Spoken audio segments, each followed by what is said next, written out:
have the Ayatollah of fantasy rock and roller with us today, Adam Rank. How you doing, Rank? They look great in person, and I just can't wait till next year we can pack it full of 25,000. Hey, Bob, how you doing? Hey, I'm doing great. I didn't know it was Ball Guys Day. It was being ranked. I mean, how can you lose? This is the Dynasty Vipers ViperCast.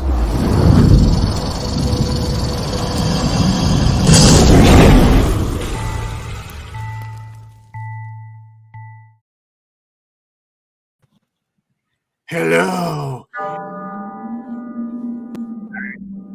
ViperCast, episode 98, powered by Fantasy Points Media Group.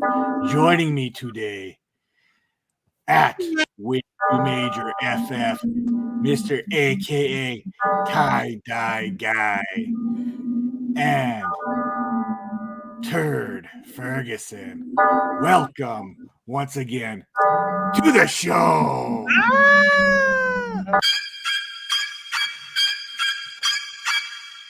This is our Halloween special, the Dynasty Vipers ViperCast, episode number 98. And we are going to help you with those starts and sits questions, those waiver wires. You got questions, we got answers. And every once in a while, we have a good answer to help you along with your fantasy football rosters. Now, as we get into this, we've got some huge news and notes that kind of goes towards a lot of our predictions this week. And Tara is going to have a lot of explaining to do. What's going on in Green Bay? It's not quite Parasite, but it's right up there with the rest of it. The biggest news breaking right now, as far as fantasy football goes, is Javonte Adams is likely out for Thursday night football. And you're like, hey, you know what? Great. I went on the waivers last night. Tara hopefully got her waiver wire claims in already today. Hopefully didn't put a bid in on Lazard, who was one of everyone's favorite waiver wire additions, because he looks like he's going to miss the game as well. Tara, what's going on in Green Bay? Yeah, I know we have a COVID problem, and I know everyone is highly concerned. They're worried about us. We play Arizona. I mean, they're a fantastic team, but honestly, everyone just needs to RELAX. Okay, it's gonna be fine. We're still gonna win the game, and I still own the Bears. That's fair enough. We're going to talk about the Bears a little bit later because I got a few bones to pick with them. There's a lot of tricks going on in the Windy City that I do not appreciate right now. Now, Major, what's a major see what I did there? What's a major news topic that you're looking at right now this week? Not really sure. I'm keeping my eye. Actually, I am. I'm keeping an eye on that Deshaun Watson thing. The commissioner came out, said some stuff I'm gonna talk about a little bit later. But he may be on the move, and he may be able to play sooner than we think. Well, speaking of who's not playing, last week we had the Bimageddon, the Biocalypse, the whatever you – I can't even say that either. I can't say half the words that come out of my mouth. But this week we are down to – is it me or is it wrong not to have the Raiders or the Ravens on Halloween weekend? I mean, those are, to me, are the two biggest teams on Halloween. Really, you got the Edgar Allan Poe, Nevermore Ravens. You've got Raider Nation, which is like a costume party wherever you go. And both of them are on bye this week, which is a huge problem for me because I don't get it. They should be playing their own game, like after midnight, maybe in a cemetery somewhere. I don't know. Shake it up a little bit, change it up. But we are only down 2 teams this week as opposed to the 6 last week, which makes it a little bit more interesting as we go on through the show. But as we continue on, we have to talk about our bold predictions and how they were all horribly wrong. Thanks, Tara. Starting. First off, me and Major, we are pleading the fifth. We just followed Tara's lead as the more mature individual on this trio here that you see on the screen. Like, look, suit jacket, name tag, fancy hairdo, combed her hair. Really? For the first time. I mean, I literally have bigger eyebrows than people have hair in the show right now. Okay? was gonna say you look Now- a little younger. Did you exfoliate? What's going on over there? Oh, everyone's a comedian now. Okay, I see how this is going to work. Anyway, what wasn't funny was these bold predictions. And Tara got us all started. We thought we'd copy her homework. She went with Mikael Hardman, 17 or more fantasy points in PPR. Tara, how'd that work out for you? I don't know why you guys copied me. And what's crazy is you copied me on ones that should have been easier to hit. So I don't know. Anyway, I think the Chiefs took the L as a whole. So I think everyone was very wrong on the Chiefs as a whole. So I don't know if I really critique myself very much for this bold prediction being wrong, because in theory it should have been correct. And Kansas City as a whole let me down. But I did want to point out that Mikael Hardman might actually achieve this goal next week, because apparently I'm 1 week off. Mac Jones hit 300 yards and 2 touchdowns. So guys, just follow my lead 1 week later. So there's that excellent bit of advice. And there's also whoever I'm starting, don't start them. That seems to be another trick of the trade this lately.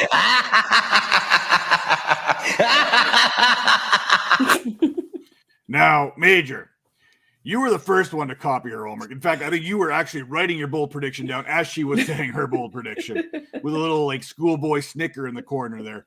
You went off and predicted that Jalen Waddle would have 17 or more fantasy points in PPR the week after he just did it. Explain yourself.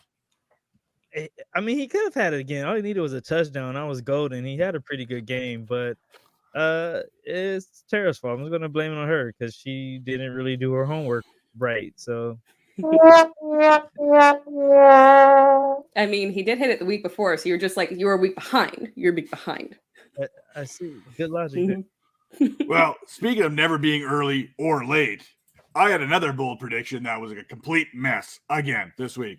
I went with Allen Robinson and Darnell Mooney would both have 17 fantasy points. I got nothing. I must wear the cone of shame. That's basically how this is shaping out right now. I'm going to have to go get the cone of shame for these bold predictions that I've been laying out each and every week. We're not going to talk about it anymore. I think me saying Allen Robinson scoring more than 5 points is enough shame in itself. So that is our bold take review this week. And now we are going into the studs and duds with a little bit of a Halloween flavor. We are going full-size chocolate bar or candy corn.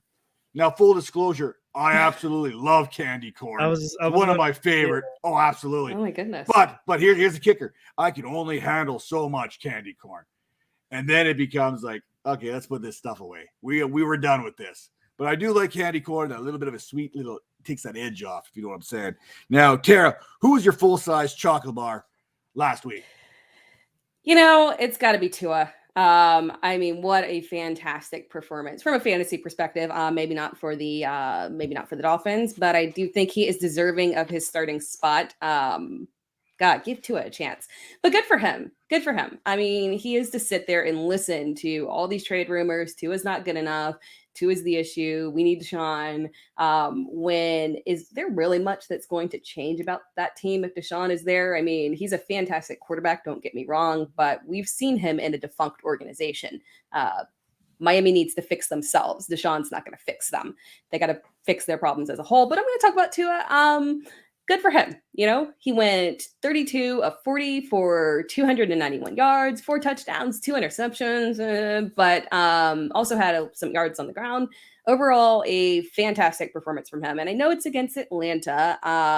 So yeah, fantastic. We did expect of him, but we want those guys to perform in those situations where we expect awesomeness. Do bench him against Buffalo. Not a good idea to start him, but yeah, go Tua. Well, you know what the Miami Dolphins need right now? They need to go to fantasypoints.com, get that subscription, use promo code 21Vipers10, and get 10% off. Now, if the Dolphins did that, they would have had all the analytics they needed to head into last week's matchup. Oh, Matt, now, I actually have Shailene Woodley here, and she also uses She's in costume. She's going to be in a new Spider-Man movie soon. So she's method acting right now, but I promise this is her. But yeah, she actually also says that we should be using fantasy points. She uses it for all of her fantasy teams, and she is undefeated. Has me as her starting quarterback in all of her leagues. And yeah, so yes, please use fantasy points. Use fantasy points. That's Thank one you, smart Taylor. slider. Now, Major. Wait, we have to talk about your dud. Who's your candy corn? Tara, third. Candy corn. My dud, yes, sorry. Got so excited when you talked about fantasy points. My dud of the week was Daryl Henderson. Oh my gosh. Was that Yeah. bad?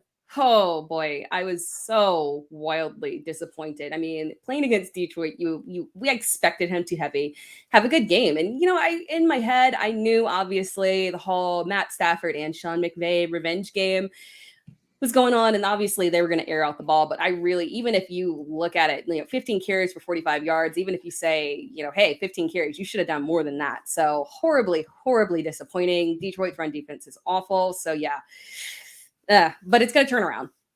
I don't have an issue moving forward. Just a really weird game for him. It's really hard to try and focus on my cell phone here. I can't seem to see straight right now. Major, full-size chocolate bar. Who you got? I can't. This show is so funny. You guys I can't concentrate. You guys are so funny. All right, so I'm gonna go with Joey Burrow. Like, Joe Burrow is like the man now. He threw for 416 yards, 3 touchdowns, and threw his hat in the ring to be the MVP. So like now he's on that, got the team rolling. Let's start showing some love to Joey over there in Cincinnati. It's hard to argue with what he's been able to do the last couple of weeks. Him and Jamar Chase have something that you just can't teach going on right now. That connection. I'll admit I was wrong on Jamar Chase. We'll talk about that a little bit later in the show as well. Now, Major, I know you really secretly love candy corn, but who's that dud for you this week? Yeah, I'm the person who can eat like candy corn year round. I love it. But Javonte Williams and Melvin Gordon, they both are my candy corns. I just don't know what's going on in that backfield. They combined for 38 yards and 0 touchdowns. Like, who, how, when, what, why? Like, how do you do that? That is not good. Let's put it that. That is ungood. That's the opposite of good. That's the anti-good. Definitely candy corn. I'm so entertained right now. Now, for me, Bob's not here, but I heard like the Candyman and Beetlejuice. If you say Kyle Pitts 5 times fast, Bob Gilchrist will show up in the chat. So my full-size chocolate bar this week is Kyle Pitts, Kyle Pitts, Kyle Pitts, Kyle Pitts. Yeah, I'm not going to say it a 5th time. But Kyle, I almost did it. See, almost. The Southern Unicorn has been a stud the last few weeks. He's going to continue to be a stud going forward.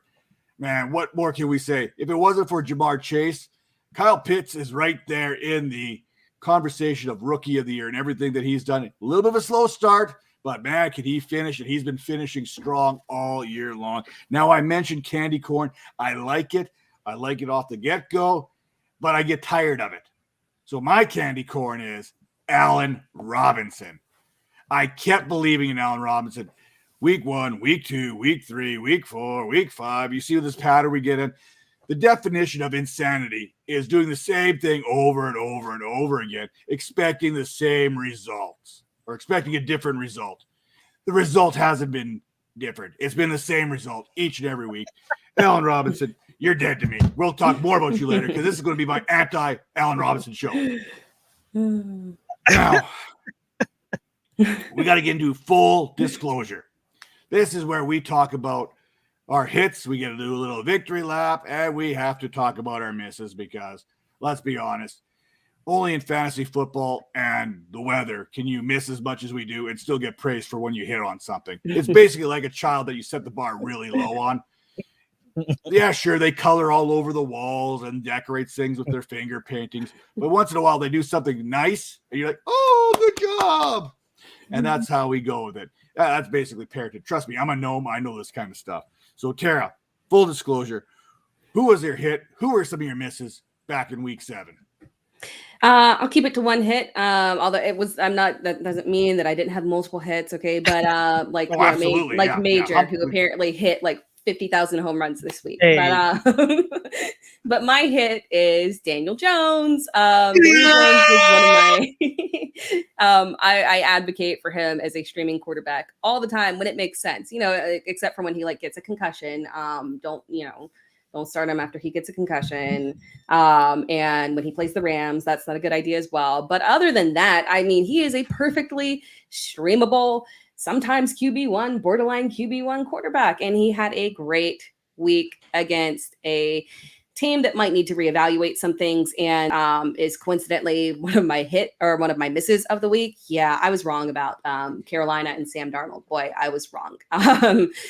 And shockingly, I don't know what's going on there with Sam Darnold. I guess we were lulled into thinking that those first several weeks where they were playing against bad teams was actually going to be the way that he was going to perform for the entire season. And yeah, it's not looking so good. He's not looking very usable. I'm very on board with fading him moving forward. And then my other miss, but I don't really count it as a miss. I missed on Jimmy G, but to be fair, at the time when I did this last Tuesday, I had no idea about all that weather. So I don't really count it as a miss. I'm just, full disclosure, being honest that I did miss that, but it doesn't really qualify in my opinion.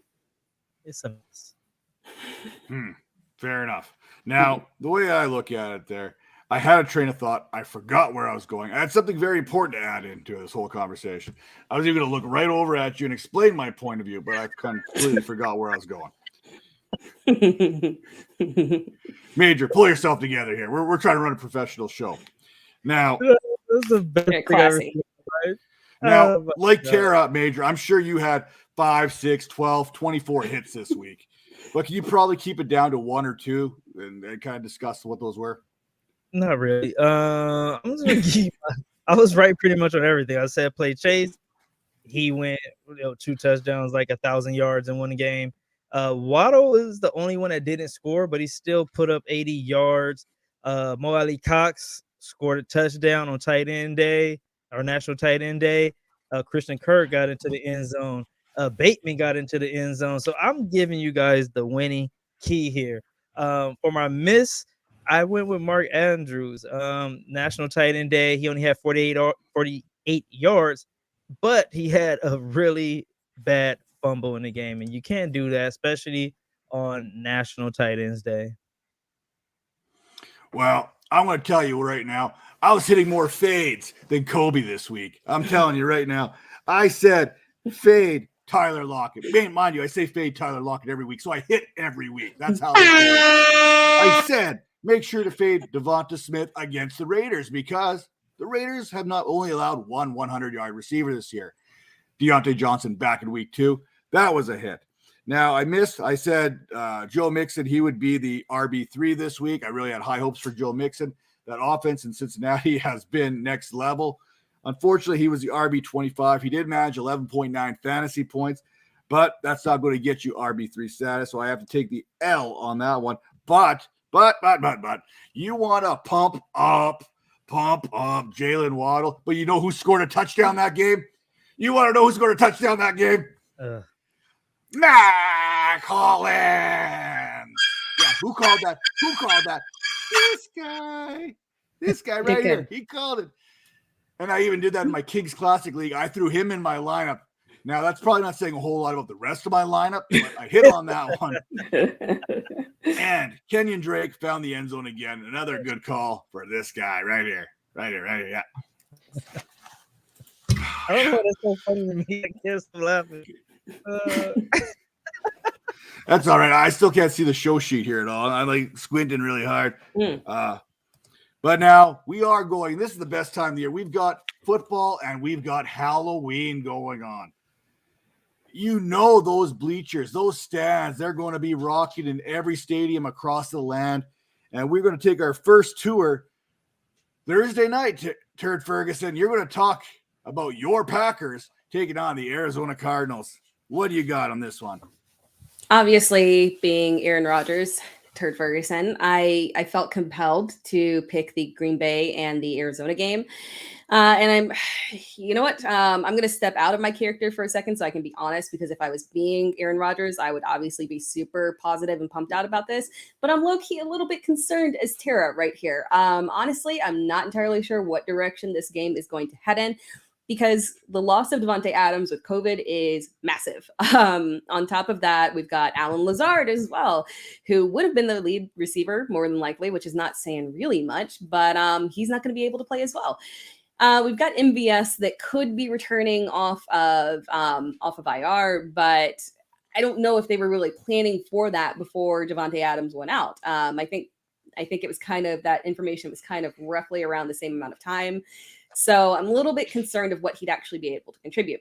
So yeah, our receiving game is going to be a little bit shaky.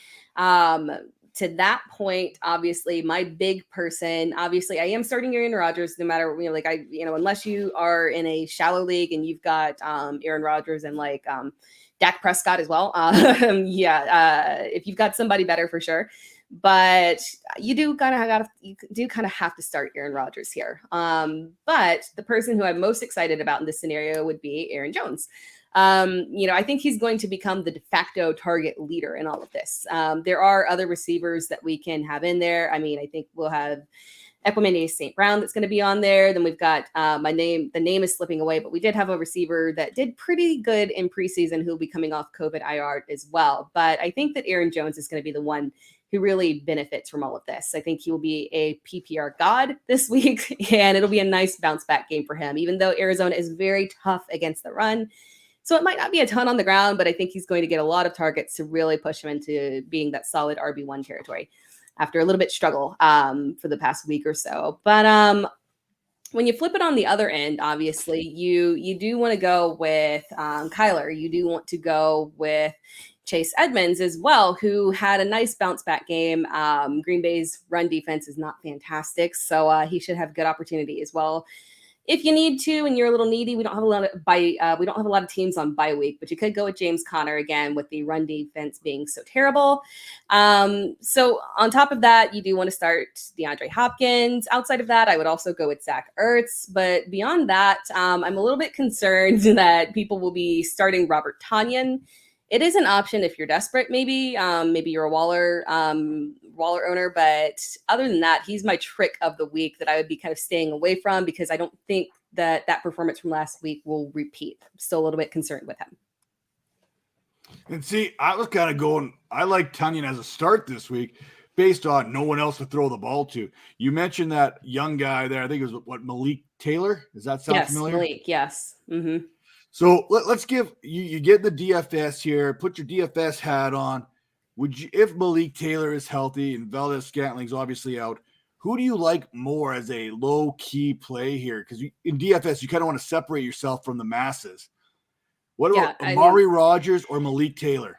You could go with Amari, but I think, again, unfortunately, maybe if they're looking to fill that slot role, maybe it would be more so Randall Cobb as an option. But Malik Taylor did look fantastic during preseason. And he's not coming off of injury. He's coming off of COVID reserve. I don't know if he had COVID or if he was a close contact, but he's good to go. So I think from that perspective, he should be healthy and ready to perform. So he could be a nice little sneaky pick in there. He looked great. And then the haunting comparison part of this matchup. Yes. Okay. So full disclosure, I don't watch scary movies. I've never seen any kind of Halloween movie. I have zero reference points for anything other than seeing the full or the fun TikToks with all those Halloween characters. I don't even know their names. I don't even know their names at all, honestly. So yeah, the only Halloween movie that I really know of is Hocus Pocus. So unless they're all going to break out into a song of I put a spell on you, and maybe the Packers could do that and distract Arizona from running at them rapidly. But other than that, maybe I was thinking, the Sanderson sisters suck the life out of people, and maybe that's what the Packers are going to do to the Cardinals when they suck the life out of an undefeated team. I like where you're going with that. That's a good one. Now, Major, where are we heading for the next matchup on the Halloween special? We are going to New England Patriots versus the LA Chargers. The show sheet was a little confusing. I'm not gonna lie. Because the trick, I don't know if it was a trick or the tree who was going where, but I'm gonna go with my trick first, which I think is the not so good one. Maybe, I don't know. Let's go with that. So my trick is going to be Mac Jones in this game. He's been playing really well as of late, but the Charger has the number 4 ranked passing defense and coming off of a bye week, so they should have enough ammo and enough footage and everything to get Mac Jones out of his game. And I think most of the players should be healthy enough to play off of that bye week. So I look for that defense to have a good game. Because they got torched the week before by Baltimore. And for my treats, which are the good ones that you want to have, and I'll do one from each team. I'm going to go with Justin Herbert. He was having an MVP type caliber season up until he ran into the Ravens. But coming off the bye, again, I think he's going to be ready to play. Belichick does really good against young quarterbacks, but I think Herbert's cut from a different cloth. I think he's going to be one of the greats, so it'll be a good matchup. For the Patriots, I'm going to go with Damian Harris. We all know my love of Ramondre Stevenson, but for some reason he can't get in the game, and I think it's because Harris has been doing pretty good. Harris has been keeping him off the field. He's having a pretty good season, posting 437 yards and 5 TDs on the season, and running really well. Like last week he had 100 yards. A week before that, I think he had 100 yards. I'm not sure, but we don't fact check, so say whatever we're going to say. But yeah, those are my picks for that game and for the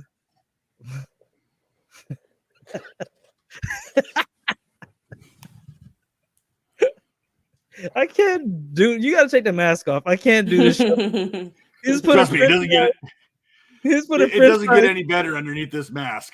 Tara, did you see the French fries in the mouth of the thing? It's so funny. I'm off track. So what's the so the movie comparison thing? I'm kind of with her. I'm not a big horror film like guy. I don't know.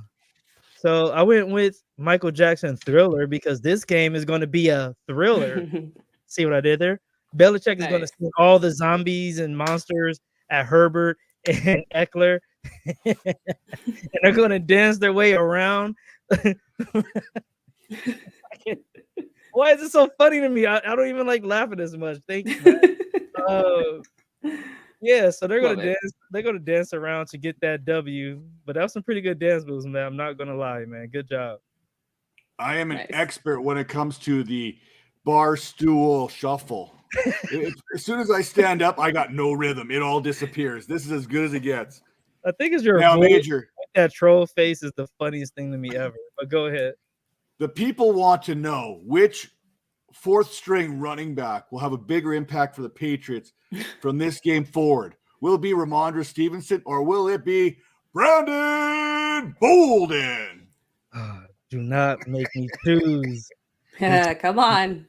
Say it. God. Say it.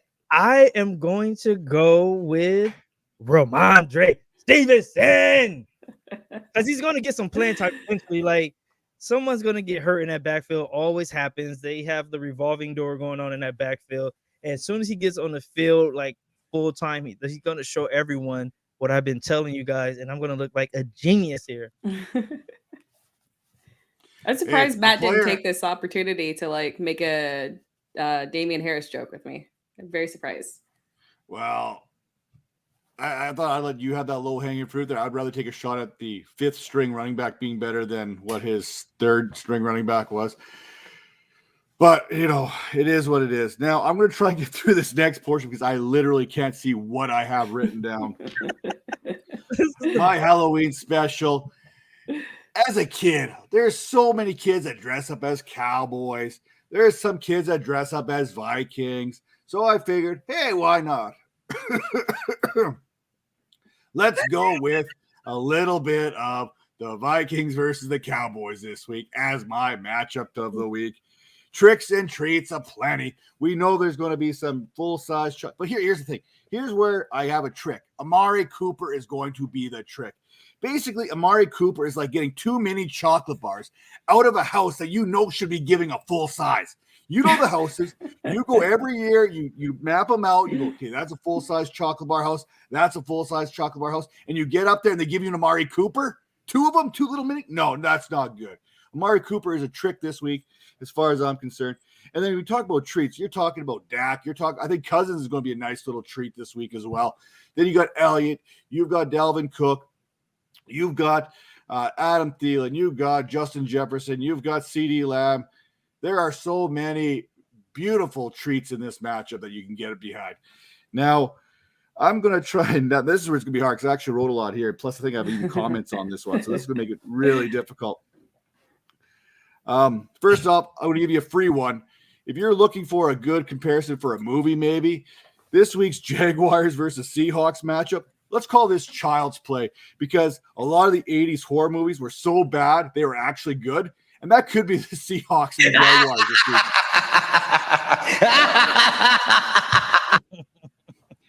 Thank you. By the way, I'm taking the Jaguars to win that game.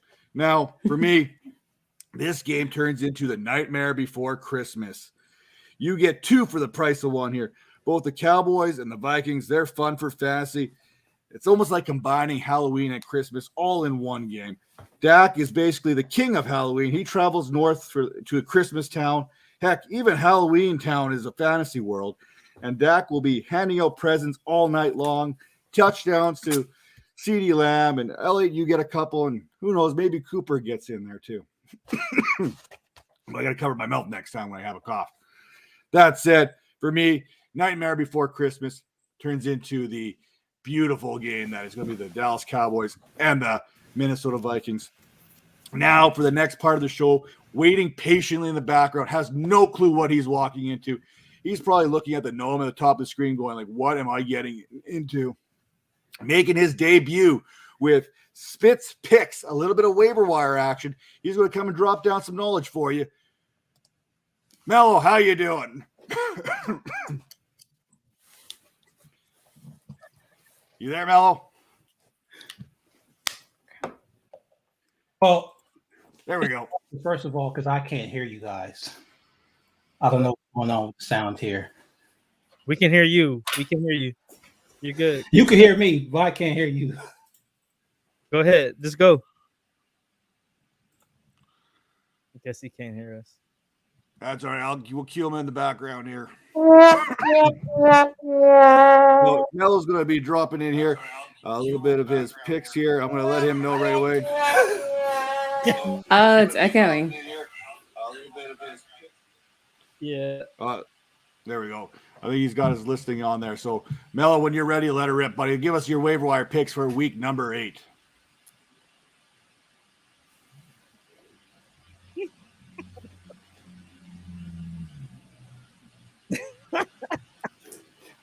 I can't hear a thing you're saying. Oh, Just go. All right, so you want me to talk? All right, first of all, thanks for inviting me. This is weird. The gnome thing, the mask. I wish you'd have told me. I would have dressed up myself.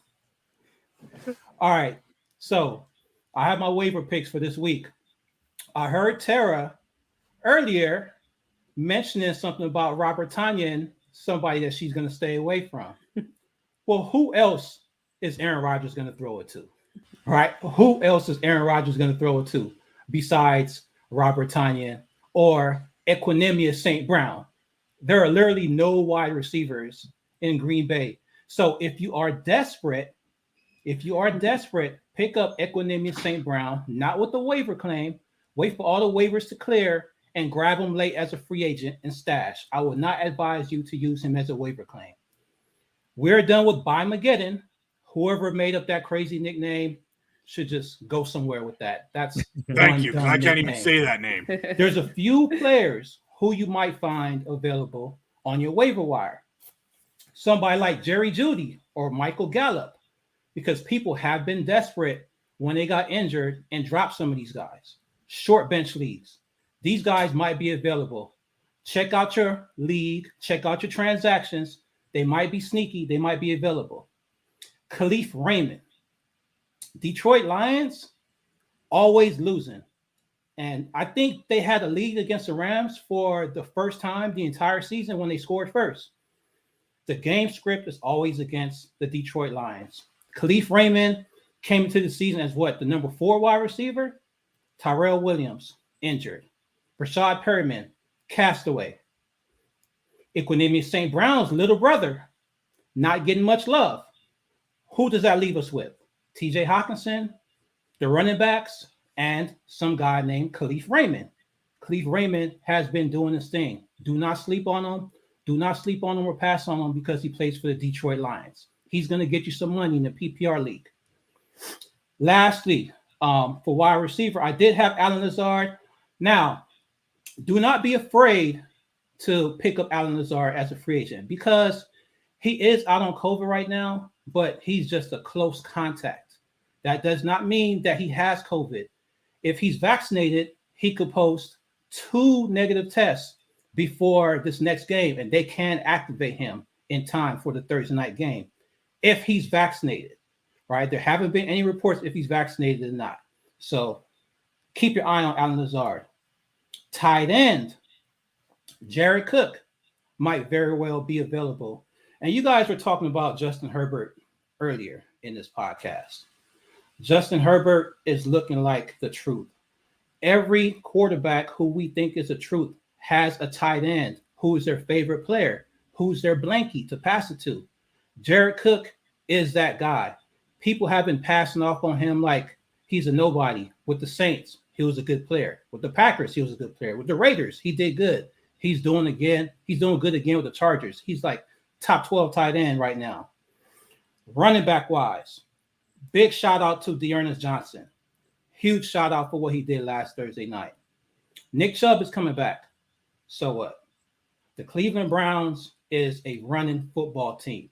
They will run the football at every opportunity.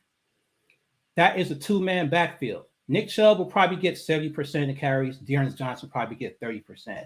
And with the way that offensive line blocks, I expect Dearness Johnson to get in the end zone this week. Khalil Herbert ran for 100 yards against the Bucs. Do not sleep on this guy. David Montgomery's out for the next couple weeks. Khalil Herbert is still a viable play. Pick him up if he's somehow still available on your fantasy waiver wire. Philadelphia Eagles. Miles Sanders just got hurt. Low ankle sprain. Who knows how long he'll be out? Even if he isn't out, that team is starting to favor Kenneth Gainwell anyway. Kenneth Gainwell was getting a lot of love on third down and in the goal line. Pick up Kenneth Gainwell. Samaje Perine, big bruiser. Cincinnati Bengals, they're 5-2. What? Playing this week against the New York Jets. Samaje Perine is a closer. When Joe Mixon gets tired or has to sub out, or God forbid he gets injured again, we all know Joe Mixon loves the blue tent. So pick up Samaje Perine. He gets a lot of third down work, guys. Do not sleep on this guy. In that same game, the trash Jets team. Who's their quarterback this week? Mike White? Who? Or is it Joe Flacco? Who's going to be practicing for one practice with his wide receivers? If they want to have a respectable football game, they will need to run the ball. Michael Carter, Ty Johnson. I've seen these guys on every single waiver wire. They're owned for like a combined 20% in all of fantasy football. These guys are football players. They're going to get some. Somehow, somebody has to do it for the Jets. Last but not least, there's been a lot of talk about a guy who likes to get massages this week being traded. There's no reason for him to be owned on a redraft league at all. Pick up Deshaun Watson. Speculative ad. If he doesn't get traded, if he can't play, just drop him. But if he goes to the Carolina Panthers, the Miami Dolphins, 2 teams that has weapons, Denver Broncos, another team that has a whole bunch of weapons, and if he doesn't get charged, if there any litigation against him, he will play at some point during the season. Get ahead of the chains, grab him. That's it for Spitz Picks this week. And I can't hear a damn thing you guys are saying. That's all right. Hopefully you don't watch the video afterward. I was saying all kinds of things. No, just kidding. Mel, we appreciate you coming on, dropping that. It was like you were inside. Peace out, guys. Heads. Follow me on Twitter at SpitzGame at FFB Dependency. Thanks for having me. One love. Peace. And that was Mel dropping a little bit of waiver love there for us. It was like he was inside our heads. If we talk about our quick little waiver ads real quick, he nailed a lot of them. And the best part about this is, Mel, you don't realize this, but if Khalil Herbert was a running back as a wide receiver 4, Major would have been all over him. Okay? From like week 1. You would have that covered. So, Tera, Major, you both heard what he had to say. What did you take out of that? Who's your waiver wire guy, Tera, that you want this week? Oh yeah, for me it's Kenneth Gainwell. I thought that you guys might get to him before me, but yeah, he's the number one for me, number one waiver ad of the week, and he's someone that I talked about earlier in the season as well, just because the reason being that he is a fantastic handcuff, because even if the Eagles don't really know how to utilize their running backs properly on the ground, they do give them work through the air in PPR, and Gainwell is one of those people who has that PPR upside benefit. So, he had 5 carries for 20 yards last week, but caught 4 of his 8 targets with 1 touchdown. So, I don't have a ton of confidence that there's going to be a great amount of work on the ground, which is what kind of makes me prioritize Gainwell versus Boston Scott, who would be someone who's more apt to take that work on the ground versus the air. But yeah, I think Gainwell just has such a huge PPR upside, and you have to grab him, because we truly don't know how long that Miles Sanders is going to be out. At this point, we have heard it's not serious, but we've heard that about several running backs that have been out for multiple weeks now. So the coaches are going with this theme of, not serious, actually meaning like it could be 3 weeks or a month or like, IR eventually. So yeah, make sure that you go up and grab Kenneth Gainwell. It could benefit you for several weeks now. Sorry, I forgot I was on mute there. I moved my cursor around. Major, Mello talked about Samaje Perine being that hammer, that closer for the Bengals. What are your thoughts? Yeah, he did a great job. He kind of went over all my points, so I'm just going to kind of reiterate some of the stuff he said. But Mixon's having a great season, but he's constantly dealing with some kind of minor injury, and that opened up the door for Samaje to get some playing time. I mean, he's been performing this whole time. So the last 2 weeks, he has a total of 156 yards from scrimmage, 2 TDs with a 46-yard touchdown. Like, the guy is balling. The team seems to really rally around him when he's in the game. I mean, that whole offense is just rolling right now. So you could plug anyone into that offense, and they're going to put up some kind of number. So get Samaje right now. And I'll make it quick there. He touched on Michael Gallup. I've told you a couple weeks now, get on the Rashad Bateman before he comes off IR. Make sure he's at it ahead of time. Michael Gallup's the same part of the whole situation here. You want to get him now. You want to get him a little bit early. Who doesn't want a piece of this Dallas Cowboys offense? And when you can get him for very little right now, whatever that fab. See, I said it right this time. I said it right. You're practicing, huh? I did, actually. I did this in front of the mirror. I looked a little different when I did it, but I was doing it in front of the mirror saying fab, fab, fab, fab. Go get him right now before he costs you something down the road. Now, we got another little bit here that we kind of talked about. That's the waiver wire. But, Tera, we need to know, who's that player that's haunting you on your roster? First of all, before we move on to that, I want to take this opportunity to agree with Major. We don't do it very often. And I give him a hard time, but that's because I love him. I love you guys. So sometimes I give you tough love. Okay. I like to poke. It's fun. But I completely agree. Samaje Perine, man, he's a top tier handcuff right now. So please make sure you're grabbing him. Cincinnati looks fantastic. They're going to be a playoff team, and they're going to save up Mixon. And it's not unrealistic that Perine will keep getting 10 plus touches. So yeah, completely agree with Major. Mark this one in the books. But yeah, you say it. Can we clip that? Yes, we can clip that. I approve. But moving on to the topic of what was this thought? Anyways, Brandon Ayuk, man. No, it's just not it. And it hurts me because I was someone that really liked Brandon Ayuk coming into the season, and he is dragging down multiple rosters for me, let me tell you. But yeah, it's not a match. It's not a match made in heaven over here with Kyle Shanahan, and I don't see how it's really going to change because I don't understand at this point what Brandon Ayuk has to do to prove his worthiness of targets. It's not a good situation. So unfortunately for me, he's someone that I'm fading probably rest of season. I hate it. I hope he gets traded, but he's not going to. Yeah, he's been ungood as well.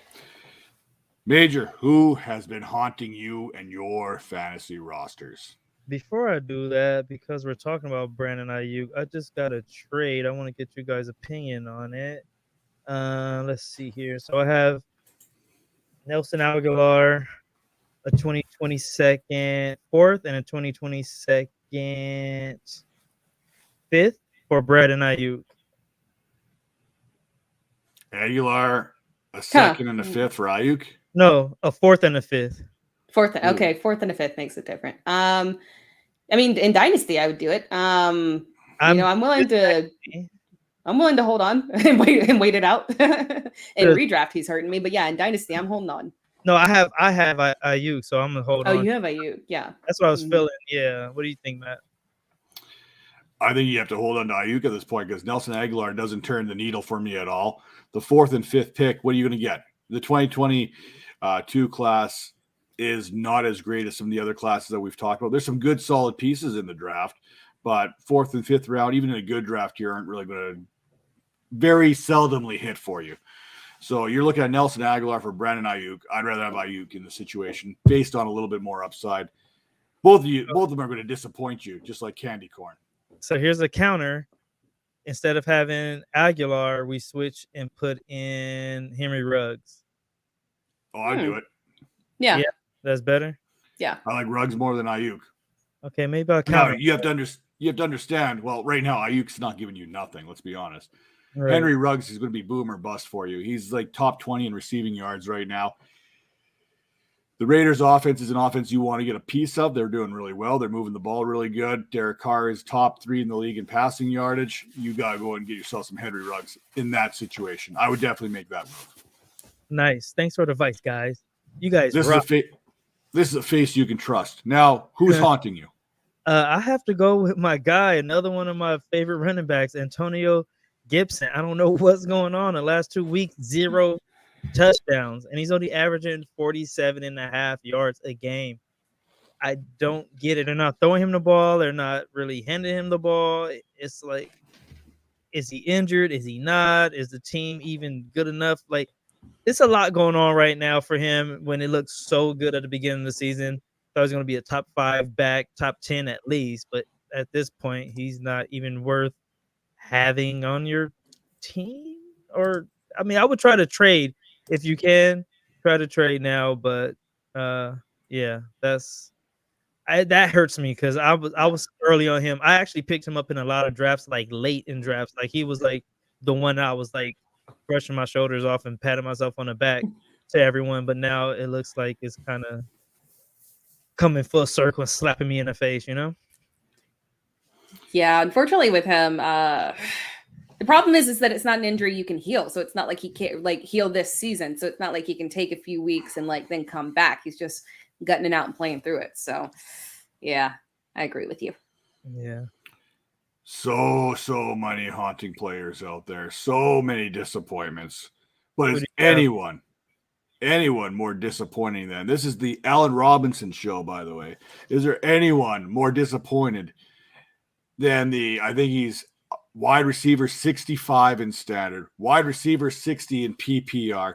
I mean, you've got guys like Deontay Harris and Quez Watkins and some other guys I've never heard of all ahead of them in fantasy points right now. It has not been a good season for Allen Robinson. You probably took him in the 4th, 5th round, give or take, depending on where you were on the turn. You're pretty happy about adding him as your wide receiver 2, maybe even your wide receiver 1, depending on how you constructed your roster. He has not been the answer, especially when you look at some of the guys that probably went after him. Cooper Kupp, DJ Moore, Jamar Chase. It's not that he's been disappointing, which he has. It's the players that you passed up have been playing unreal, and thus the greater disappointing. And you're stuck wondering, do I stick Allen Robinson in my lineup this week? Can I have him sitting there based on his name? No, you can't. Get him out of your lineup. Do not do it. Get him out now. Yeah, I just wanted to say, as obviously as my name has disappeared, but as Aaron Rodgers and is recently announced Bears majority owner, I completely agree. I have been incredibly disappointed. Shailene as well. Just a reminder, she's in costume for her new Spider-Man role, but we've been really excited about our ownership of the Bears. We thought it was going to be profitable. It's not. They look horrible. It's been a mistake. I hate that I own them, but I mean, it's just natural. So yeah, I completely agree with you. Allen Robinson has highly disappointed us. Thank you, Shailene. Are you going to pay Allen Robinson, or are you going to let someone else pay him? You know what? I'm going to take Matt Nagy's pay and I'm going to give it to Allen Robinson. So I think we're going to have some cost savings somewhere and add in some real talent at coaching. Probably me when I retire. All right. Well, let's try and find some positivity in all this whole situation here. Who is, and I guess I know I'm going to have to explain this a little bit because Turd Ferguson doesn't watch horror flicks unless they have a bunch of sisters practicing magic and whatnot. And Major's too busy watching dudes wearing tie-dye.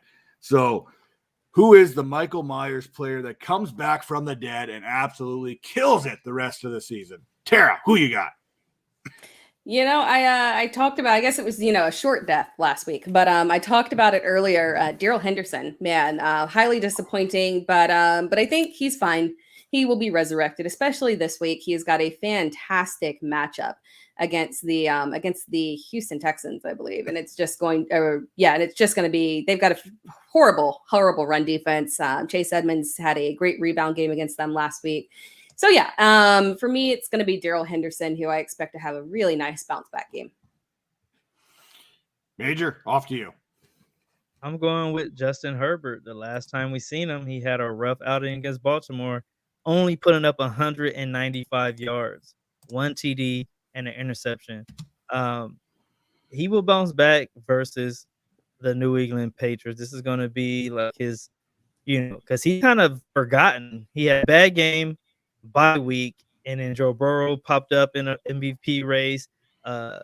Derrick Henry's name is in there. You have Brady's name is in there. So all these guys kind of like went. Lamar Jackson name is in there. So you have all these guys that kind of filled that role while he was out and no one was paying attention to him. So he's going to come back from the dead, starting with the New England Patriots, and put up some big numbers. Watch for him to have like 300 yards per game for the rest of the season. Bold prediction. Ooh, that's bold. No, not really. It's a major prediction. That said, my comeback player of the week is Kansas City's Chiefs' very own Patrick Mahomes facing off against the Giants. Last week, QB 20. Last week, 8.74 points. The Tennessee Titans did their best Aaron Rodgers impression and owned the Chiefs last week. There's no other way to put it. They took him behind the woodshack and they gave him for back there. This week, I think Mahomes totally backs up. And you know what? Nick Chubb, Jaws revenge, lurking from way underneath, waiting for it. And he strikes! That's Nick Chubb this week. Missed the last couple weeks. Yeah. That said, those are two players I think come back from the dead and give their best Michael Myers impression. Now, speaking of the dead, I'm going to bury the gnome for the rest of the show because it's pressing down in my nose. Yeah, I can't do it. It might come back later on during the bold prediction aspect, but I got to adjust this camera here. Ooh, there we go. Okay. I'm going to have to adjust my lighting now. Woo! Oh, that was getting a little bit of toasty down there. Oh, I can see. This is weird. Oh, wow. It was like I was looking through the red hat and everything was like red and blurry, and now it's like bright in here. I couldn't stop the whole time. We are going to give Major what he's wanted for so many weeks. He's wanted to show a little bit of IDP, a little bit of love for the defensive players. Major, we usually start with Tera, but this is your baby. This is your segment. Who is that IDP player who's going to ball out this week?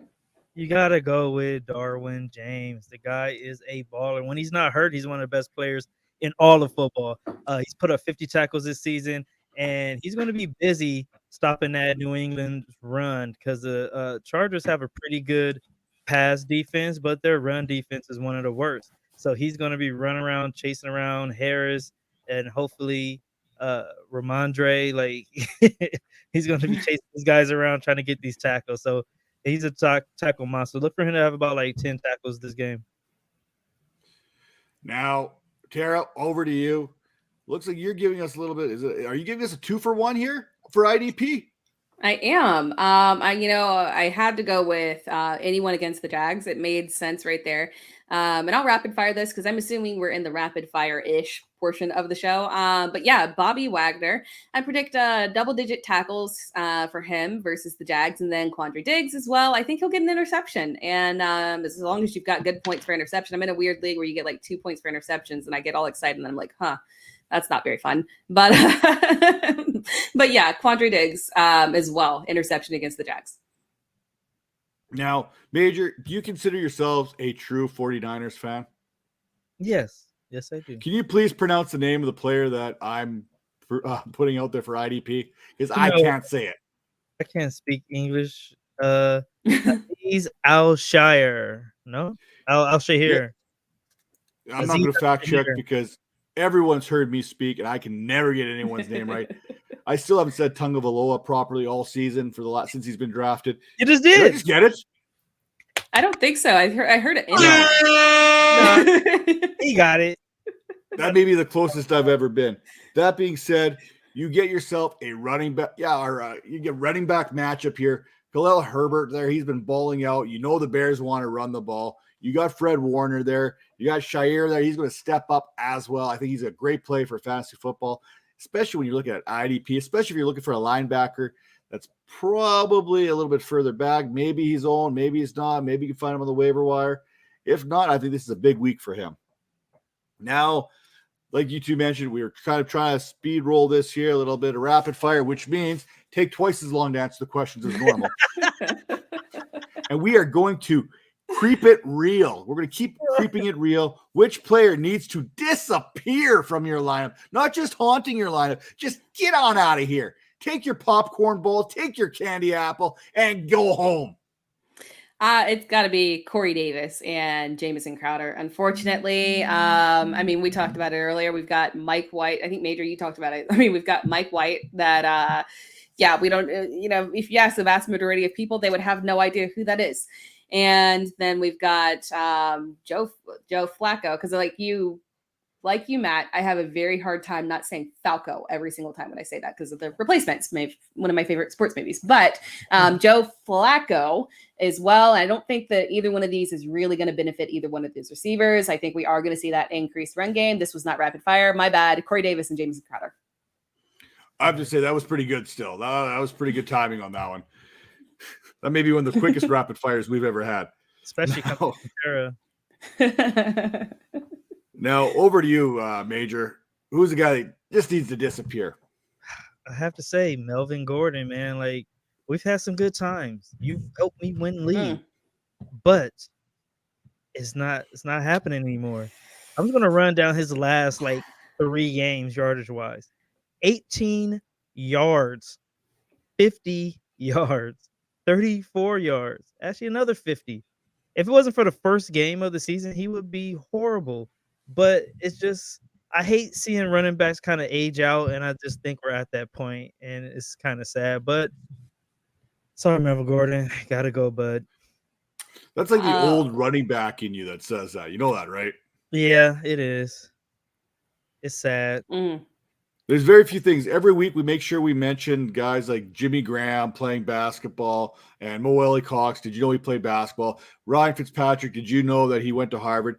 Major Caldwell, did you know he played running back in junior college? These are the things we bring up every week. I was a D2 same junior That was college good. as He's Brown. We know. That was I'm really so glad good. you did it because I was drawing a blank. I completely forgot. oh, damn, Mind you, I'm not one to remember Marquise Brown in any way, shape, or form because Rashad Bateman's a true wide receiver one on that team. Tara, you were saying something there. False information. False information. Check out Fantasy Pros TikTok for that information. Oh wait, crap. No. Wait. Never mind. Sorry. Anyway, anyway, all I was gonna say was that Major, I think Melvin Gordon might be watching, and unfortunately, if you've seen anything on Twitter, he might come at you on Twitter, and so you better be prepared for him to come in hot and call you out for this take. It's cool. He's been known to do it. So what I would recommend you doing, Major, tonight is go home, go to your bathroom, turn off the lights, spin around 3 times, and go Melvin Gordon, Melvin Gordon, Melvin Gordon, and just see what happens. I'm just going to see what happens out there. Now, She Talks Football wants to know Week 8, Daniel Jones versus the Chiefs or Kirk Cousins against the Cowboys. Now, I've got mixed feelings on this one. So, Tara, off to you. I obviously am the Daniel Jones truther, purely from a fantasy perspective, but I would go with Kirk Cousins on this. It is a good matchup as well against the Cowboys from a pass perspective. And so, yeah, I would go with Kirk Cousins. Major. I'm leaning more towards Daniel Jones just because the Chiefs defense is horrible. Cowboys defense is playing really well. They're coming on. Every time I go with Kurt, he lets me down every single time. So I'm going to go with Daniel, even though this is like that Spider-Man picture where they're like pointing at each other. They're the same guy at the end of the day. But I'll go with Daniel Jones. Now, I'm going to look into camera 1 right here, right now. I'm going to look up to it and give you kind of like this blue steel type of look here. Now, Daniel Jones has nobody to throw the ball to right now. There's nobody. Evan Ingram. Really? Evan Ingram? No, that's not the answer. Darius Slayton, he did okay. Hopefully Sterling Shepard's back this week. If Sterling Shepard's back, I'm going to lean towards Daniel Jones here for one simple reason. Kirk Cousins, when's he playing, Tara? When's he playing? When's the game? You got me. I don't know that. Oh, no. Is it a primetime game? It's a primetime Sunday night game. There's 2 rules to fantasy football quarterbacks, and they both involve not playing Andy Dalton or Kirk Cousins on primetime. So I'm leaning Daniel Jones here. There you go. I think I may have just swayed Tara with that actual information. You got me. You brought those cold, hard facts, unlike your Rashad Bateman wide receiver 1 facts that are not true. Yeah. I mean, they literally had the same amount of receiving yards last week. It's coming. It's coming. Yeah, but a big discrepancy in targets, like 8 target difference. So yeah, it's very specific. You can check those facts. Yeah, they don't ask you how, they ask you how many. Now, for me, it's Antonio Gibson. Major basically alluded to him in every little bit there about him haunting his roster. He's killing me. He is absolutely killing me. His shins there, I think he's had no more than 90 yards rushing in, I think, 1 game he's hit that 90-yard rushing mark. He's been bailed out a couple weeks with a multiple touchdown game there. He's had a couple games which he's had a single touchdown in it, so those numbers have kind of inflated that value. But the reality is he's being outsnapped last week by J.D. McKissick. And the game was not what I would consider completely out of hand at that time. Now, this, for me, Antonio Gibson, I'm sorry, man. I get to get you out of my lineup. You and Allen Robinson. I've got you both in 1 league, and it's killing me here right now. So you're both out of my lineup, and I'm going with it hurts me to say this, but Javonte Williams is one of those guys I'm plugging in my lineup because of his value in the passing game, much like J.D. McKissick. J.D. McKissick's going to have flex appeal all the year long, the rest of the year. He's going to have it. The negative game scripts are going to be favorable to him. Tara? See? Yes. I got a truther with me. Now, I don't know. She's probably a bigger Marquise Brown fan than Rashad Bateman, but So I do advocate for rostering. Rashad Bateman. He's going to be usable for the rest of the season. But the wide receiver one in that offense is Marquise Brown. No, just because you say one person is the wide receiver one doesn't mean that the other one isn't usable. Come on now. I'm not going to tell. Well, actually, ignore my example that I was going to use with DK and Tyler Lockett, since Tyler Lockett is not really usable right now. But yeah, wide receiver twos are fine. They're fine, and that's what Bateman is. Wide receiver two.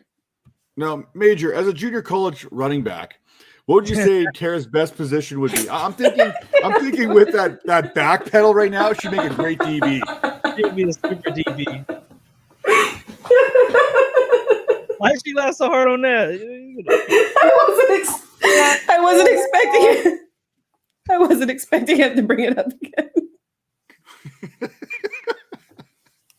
Anyway, we're going to do the mash. We're going to do the monster smash. I want to hear your graveyard smash play of the week, Tera.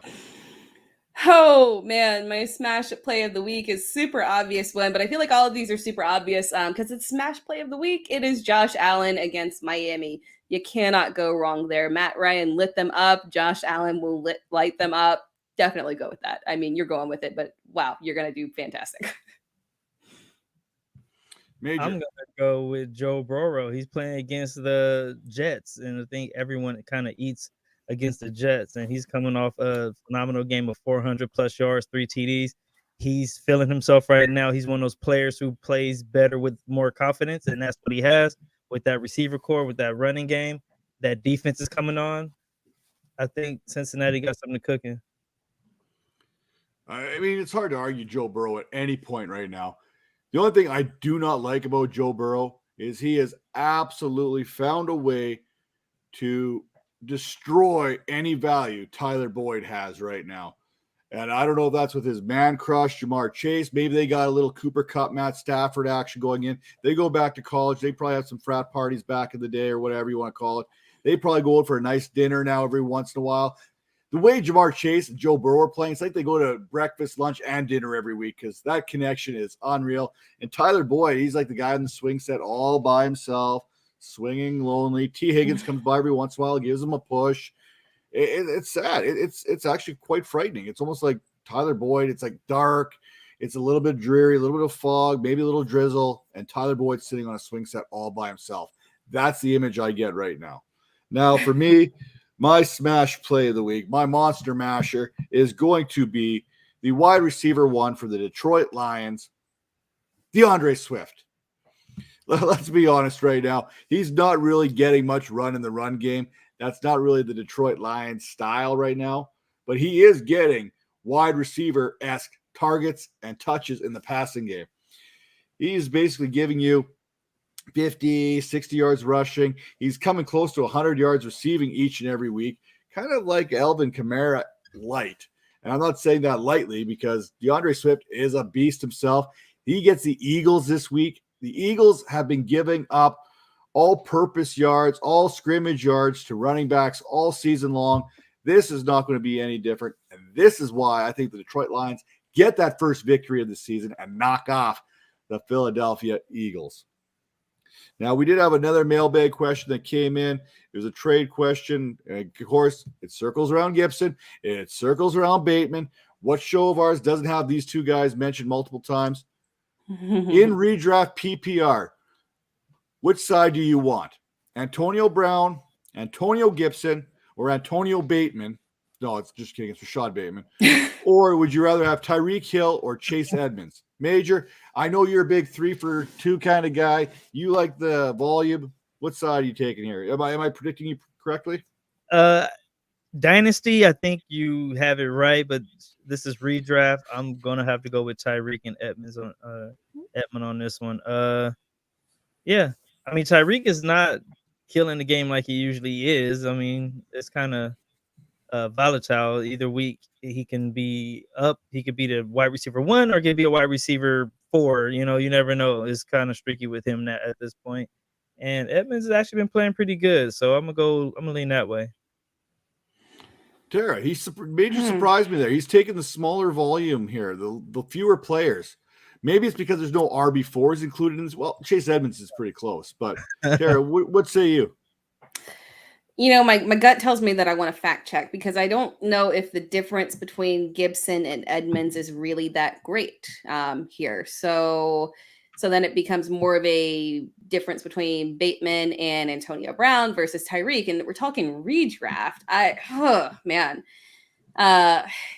Antonio Brown's hurt right now, but man, when he's been in the lineup, I mean, my gosh, I have a couple best ball teams with Brady to Antonio Brown, and it sails you to victory in an unbelievable way. So I might opt for the Antonio side. Oh, he sneezed at your pick right now. It was a sneeze there. I had to put myself on mute because I don't know what's going to happen when I do that. I think there's something inside that hat I was wearing that maybe I don't react so well. I figured the mustache would have filtered a good portion of whatever pollen or whatever's in there. Now, for me, I'm looking at this much like Tara. I'm looking at Chase Edmonds, Gibson. Your best ability is availability. Gibson hasn't been available. McKissick's kind of taking that role. But you know what? James Conner's taking the major roles in Arizona too. So cancel them out. This is basic arithmetic. Same value. You cancel them both out. Now you're looking at Antonio Brown versus Rashad Bateman versus Tyreek Hill in redraft.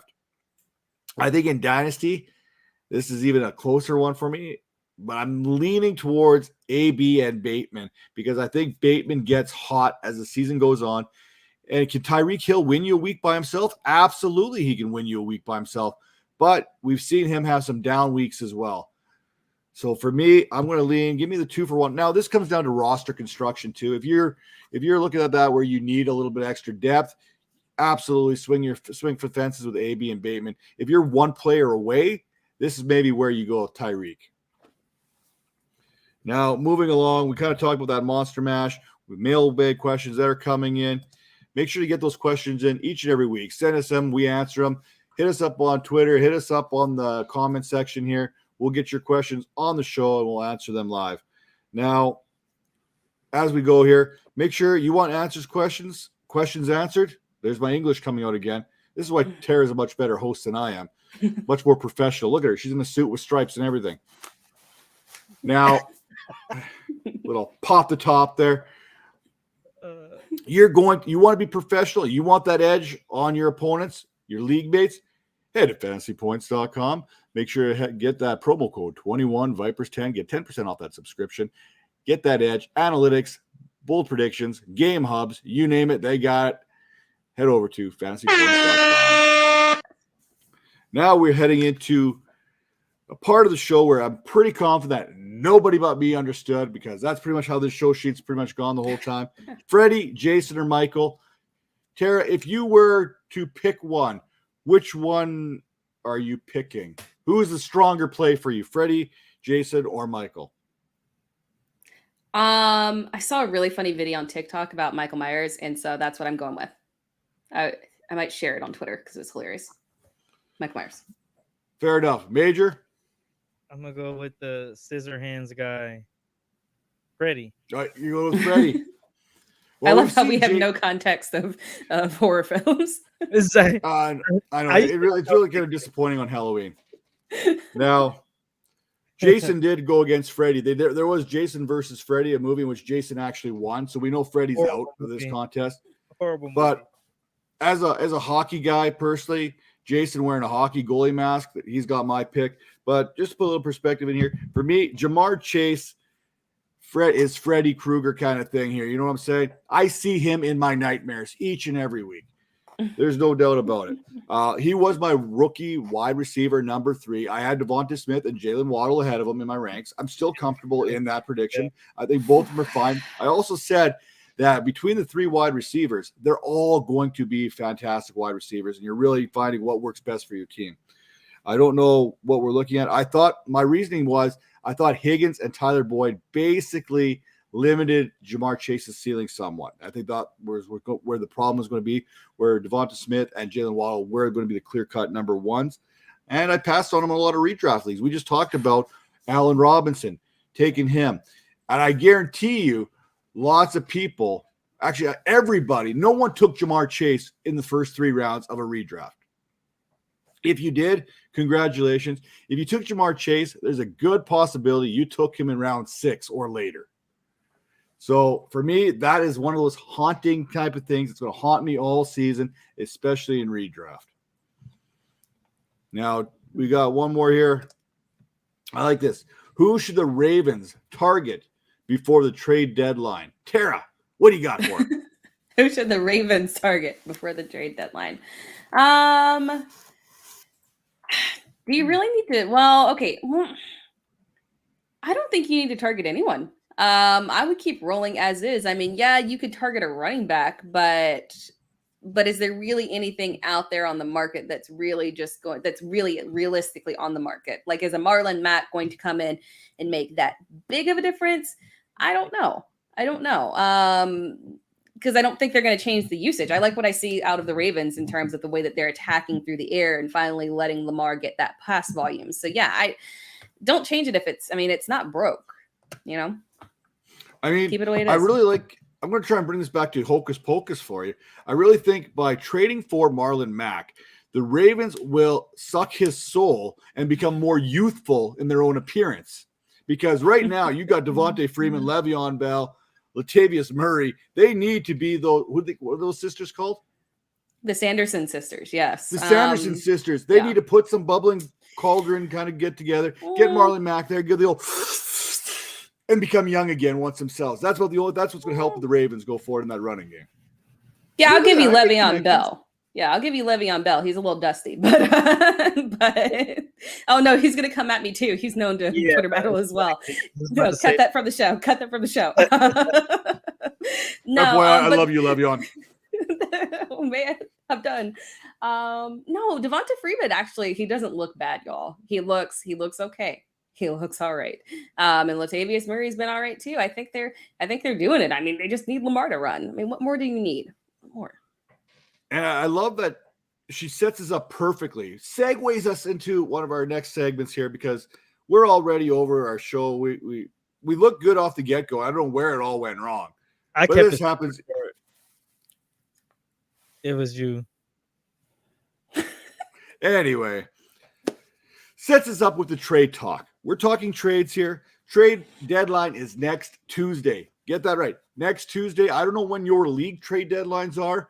Hopefully you don't have any because that's kind of the way I like to roll. I love the organized chaos approach as long as it's done within reason because you know what? Even if you're competing for a championship, if you're making a trade right before the playoffs, people are going to pony up. They're going for that championship. They're going all in. That's when the value is the highest.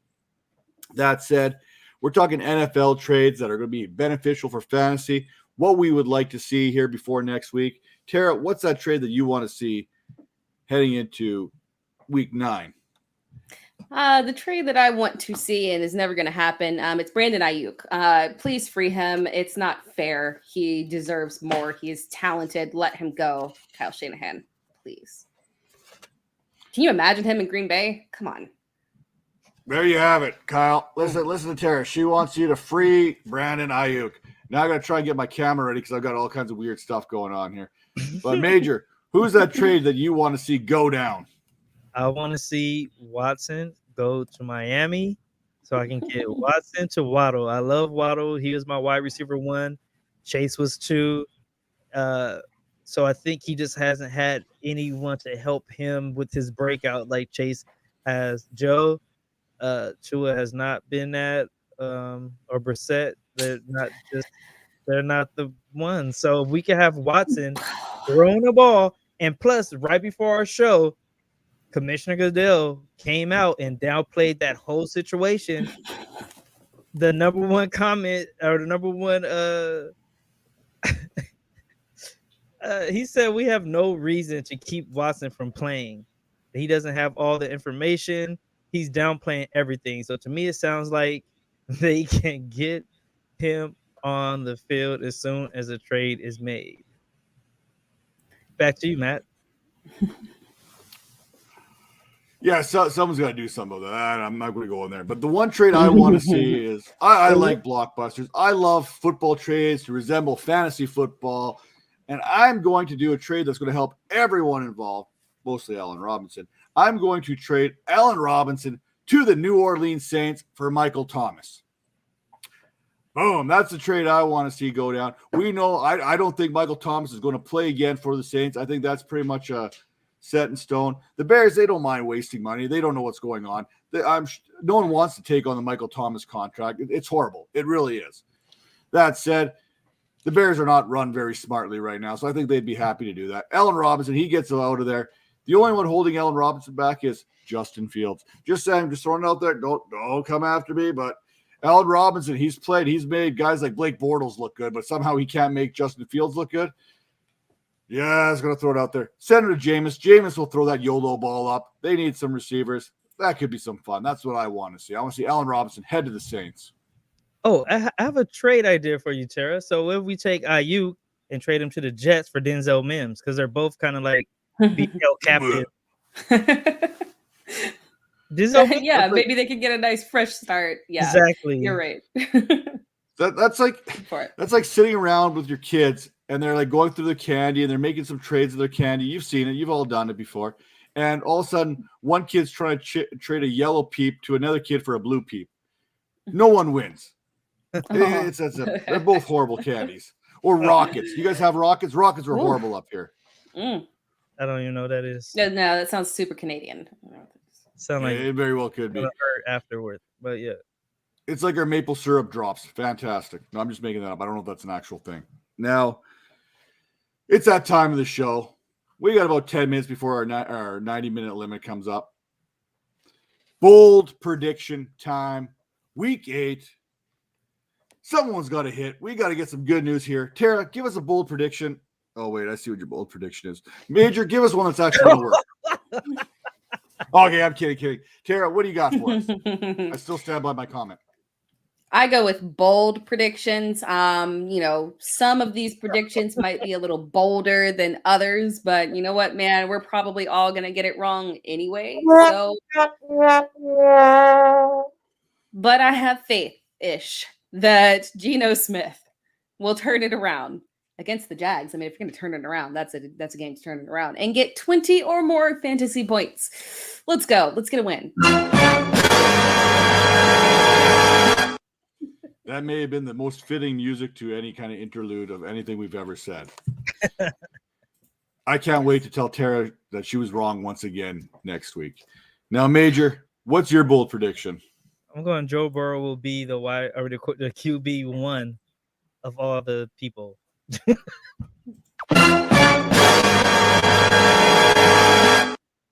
Are we going to have to really remove Major's bold prediction statuses here? Like, is he allowed to make bold predictions? He's going to be the best quarterback in the league. Like, what do you want me to do? I don't know. Give us some numbers to work with or something. How's he going to be the best quarterback this week? What's he going to do? What's going to put him over the top? 400 yards, 5 touchdowns. Like, how bold do you want to get? Like, I don't know, like, what to do. I'm trying to get something on the board here. Like, come on. This isn't matter. It doesn't matter how many yards he has or how many touchdowns. His numbers is going to total QB1 out of all the quarterbacks in the world. Oh man, I'm starting Burrow in quite a few leagues. I need him to change that because Major has been jinxed on things that should be like guarantees. So wait, where's the better for her? Here's my problem with this bold prediction. He was the QB2 last week. Exactly. There's not one. The only quarterback higher than him was Tagovailoa. That's the only quarterback that was higher than him last week. He's not one. So you're predicting him to be one spot better than last week. That's the bold prediction. He's going to move up one spot. You know this. That's what concerns me. Every time he goes bold, he ruins it for the player.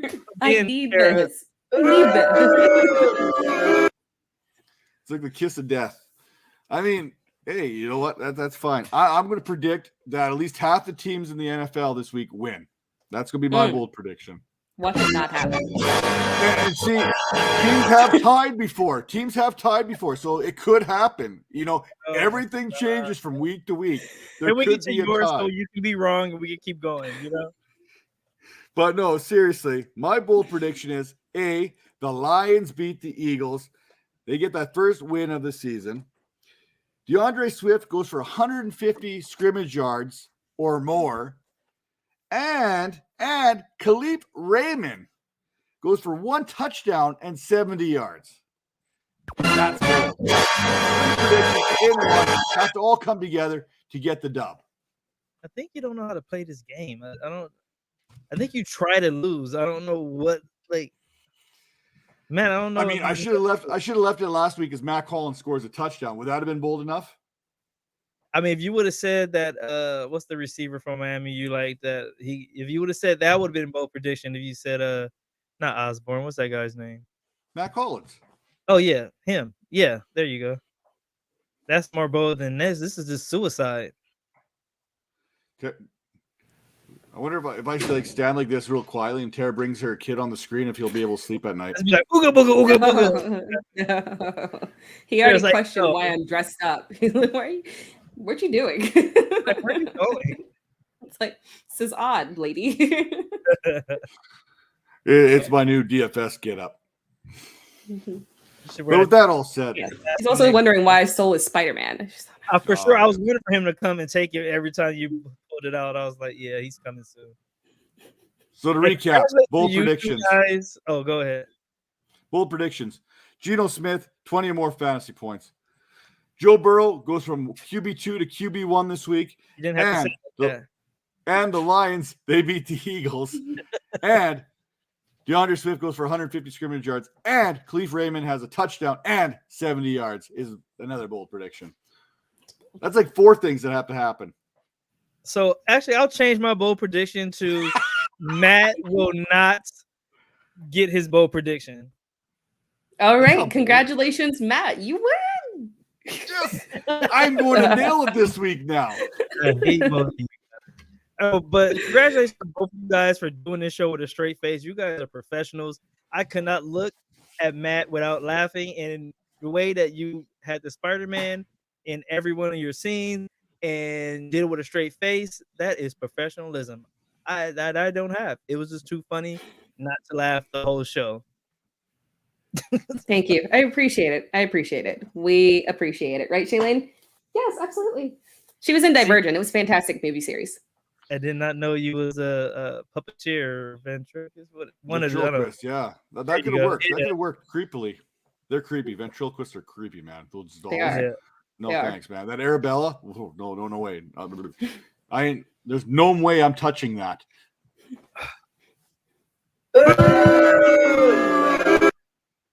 And with that said, this was the Dynasty Vipers ViperCast, episode 98, powered by the Fantasy Points Media Group.